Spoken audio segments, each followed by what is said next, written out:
Au Cameroun, le climat politique est de plus en plus tendu alors que la présidentielle est prévue en octobre prochain. Plusieurs évêques dénoncent la situation politique et sociale et l'éventualité d'une candidature de Paul Biya, 92 ans, pour un 8e mandat de 7 ans.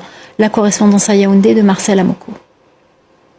Plusieurs prélats se sont en effet exprimés ces derniers jours sur la situation sociopolitique du Cameroun à 10 mois de l'élection présidentielle prévue en octobre 2025. Monseigneur Yaouda, l'évêque de Yagua dans la région de l'extrême nord, dans une homélie au vitriol, a dénoncé les souffrances des Camerounais. Autre critique, celle de l'évêque de Ngaoundéré dans la région de l'Adamawa, Monseigneur Emmanuel Abo, qui a lui déploré l'absence d'écoute des autorités face aux doléances des citoyens. C'est Monseigneur Samuel Cléda, l'archevêque de Douala, la capitale économique du Cameroun, qui avait donné le ton le 25 décembre dernier sur les antennes de Radio France Internationale en estimant qu'une nouvelle candidature de Paul Biya pour un 8e mandat à 92 ans n'était tout simplement pas réaliste. Un avis que partage le professeur Jean-Calvin Abba Oyono, professeur de droit public à l'université de Yaoundé 2. Il faudrait bien que l'entourage du chef de l'État laisse notre président de la République, qui a pu donner ce qu'il a pu donner, avec les moyens qui étaient les siens, aller se reposer. Ça fait 42 ans qu'il est au pouvoir. Et quand on essaie de faire le bilan, rapport, temps, moyens octroyés pour servir le peuple, vous êtes d'accord avec moi qu'il est négatif.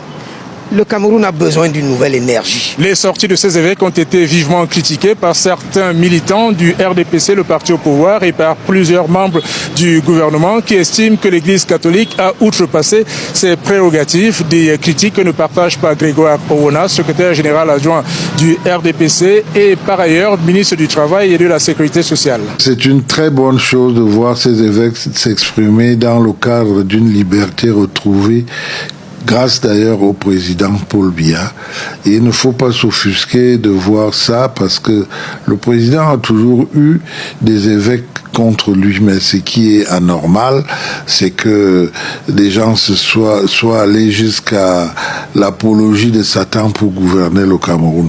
Je souhaite que nous retrouvions tous la sérénité et que on s'éloigne de la violence, quelle que soit sa forme. Rappelons que le président Paul Biya, au pouvoir depuis 1982, n'a toujours pas fait connaître, officiellement en tout cas, ses intentions, mais lors de ses vœux aux Camerounais le 31 décembre dernier, il n'a pas totalement fermé la porte à une nouvelle candidature pour un mandat de 7 ans en octobre prochain. Le président lui-même dit qu'il va se présenter encore. Il compte sur le soutien des Camerounais comme d'habitude. Je ne sais pas si il compte sur la triche comme d'habitude ou pas. Mais là, c'est compliqué. Là, c'est compliqué. Et moi, je me dis, c'est normal que les évêques fassent des sorties comme quoi c'est irréaliste, c'est surréaliste. Que le président se présente encore pour les élections en 2025. C'est de trop. On a vraiment besoin de quelqu'un qui est plus jeune, qui est plus expérimenté et qui connaît au moins les problèmes du pays. Parce que pour bien, on a l'impression que lui, il n'est même pas au courant de ce qui se passe au Cameroun. Il n'est pas au courant de ce qui se passe réellement au Cameroun. Et aussi les ministres qui l'entourent, on a l'impression que pour eux, se déplacer de quartier en quartier, ils s'envolent parce qu'ils ne sont même pas au courant de la situation routière. Ils ne sont même pas au courant des infrastructures qu'on n'a même pas encore fini. Et dans le papier, on a dit que non, c'est bon. On a même déjà livré des routes qu'aujourd'hui n'ont même pas commencé. Ça, je vous le dis. Ça, je vous le dis. Et le Cameroun a besoin de ce président-là qui au moins se connaît que dans chaque secteur, il rencontre tel problème. Dans chaque secteur, il rencontre tel problème. Voilà le problème au Nord-Zou. La guerre au Nord-Zou. Depuis 2015 jusqu'aujourd'hui, ça fait pratiquement 8 ans. Le président ne sait pas prononcer. Il ne sait vraiment pas prononcer. Quand je dis prononcer, il ne sait officiellement pas prononcer. Parce que normalement, dans des cas comme ça, on organise peut-être un débat national pour savoir vraiment ce que les anglophones ou pour que les sécessionnistes veulent. C'est tout ce qu'un président comme lui devrait normalement faire. Il organise un débat pour que les gens qui organisent, en fait les gens qui voulaient vraiment diviser le Cameroun, disent ce qu'ils veulent Et comme si c'est possible, comme on leur donne ce qu'ils veulent, là, c'est comme ça qu'on résout un problème. Pas que tu ne pas rester, parce qu'on a l'habitude de dire que tant qu'il y a une vie, le Cameroun vit. Donc, ils s'en foutent vraiment si les autres parties comme l'extrême nord, le sud-ouest et nord-ouest du pays, ils s'en foutent vraiment si ça marche là-bas, si ça fonctionne ou pas. Ils s'en foutent vraiment. Il y a des gens qui sont les militaires même qui sont tués, les billes qui sont tués, les civils qui sont tués, les gens qui viennent seulement fréquenter qui sont tués. Attends, un président, normalement, quand il reste, il est conscient même que sa population est en train de s'entretuer à cause d'un petit problème que si lui décide d'arrêter, il va arrêter. C'est pour ça qu'au Cameroun aujourd'hui, on a besoin de quelqu'un de plus mature, de quelqu'un de plus expérimenté, de quelqu'un qui est sur le terrain et qui connaît ce que les Camerounais vivent chaque jour. C'est tout ce qu'on a besoin au Cameroun. Pas quelqu'un qui va rester à Etouzi. On va aller, peut-être les ministres qui l'entourent vont venir dire que bon, voilà, il y a tel problème et on a résolu. Parce que c'est comme ça qu'ils font, hein.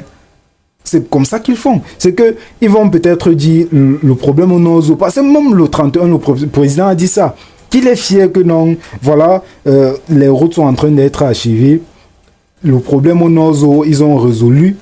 La guerre je sais pas, la secte Boko Haram, à l'extrême nord, c'est déjà en train de finir. Attends, non, mais il est même sérieux quand il fait les sorties comme ça.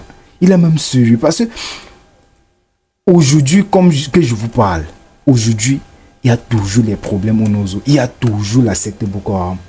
Il y a toujours la secte Boko Haram. Et les gens de l'extrême nord sont abandonnés. La population de l'extrême nord sont abandonnés à eux-mêmes. Ils sont abandonnés à eux-mêmes. Ils n'ont pas de soutien du gouvernement. Ils n'ont vraiment pas de soutien du gouvernement. Même chose au Nozo. Ils n'ont pas de soutien du gouvernement. Ils n'ont pas de soutien. Maintenant, vous allez vous dire que, voilà, vous envoyez peut-être l'armée là-bas chaque temps pour aller défendre. Vous défendez, vous êtes en train de tuer votre population même. Vous êtes en train de tuer votre population même. Parce qu'en envoyant l'obus, c'est pour aller tuer peut-être celui qui est en train de causer, sans même savoir pourquoi il cause ça. Pourquoi il veut vraiment que tu divises le Cameroun. C'est ça le problème. C'est qu'au Cameroun, les dirigeants s'en foutent vraiment de la population, de ce que les Camerounais veulent. Et c'est normal que les évêques fassent des sorties comme quoi il faut que vraiment le diable ou Satan monte d'abord, on voit comment ça va se passer. Parce qu'au moins sur le Satan, on peut essayer de délivrer. Mais là, on ne sait pas si le cas de RDPC, on peut encore délivrer ou pas, parce que c'est déjà plus que nous. Plus de 43 ans au pouvoir, rien. Rien de chez rien. Le Cameroun rétrécit plutôt. Rien de chez rien. C'est trop. Le président a beaucoup fait pour le Cameroun, oui. Il a beaucoup fait pour le Cameroun. Mais il est temps qu'il rentre se reposer. Il est temps que non, il se repose. Parce qu'on le dérange trop. Il ne parvient même pas à bien marcher. Il ne parvient pas à bien se tenir debout. Mais on le force toujours. Parce que c'est son entourage là. C'est son entourage qui force que non. Vas-y, tu vas faire cette sortie, dis ça. Tu vas faire cette sortie, dis que non, ça va déjà au pays. Lui-même, il n'est pas au courant de ce qui se passe. Il n'est pas au courant. Les ministres viennent dire que non, on a fini les routes. On se pose les questions. Est-ce que vous marchez sur les mêmes routes que nous, les citoyens camerounais, nous marchons sur cette route? Est-ce qu'on emprunte la même route? Parce que même à Yaoundé, la capitale du Cameroun, à Douala, la capitale économique, c'est compliqué avec les routes. On nous tue les reins avec les pavés. Tu prends la moto, avant d'arriver à destination, ton rein est déjà foutu parce que les pavés sont en route. Ce ne sont pas les professionnels qui mettent ça, mais c'est compliqué. C'est très compliqué. Les routes nationales, c'est pire. Les routes nationales, c'est compliqué. Il faut vraiment que le président Paul Biya, il a beaucoup fait pour le pays. Et nous sommes fiers pour ce qu'il a fait. Mais il faut vraiment qu'il retire, qu'il oublie seulement l'idée de redéposer la candidature pour un 8e mandat. C'est de trop. C'est de trop.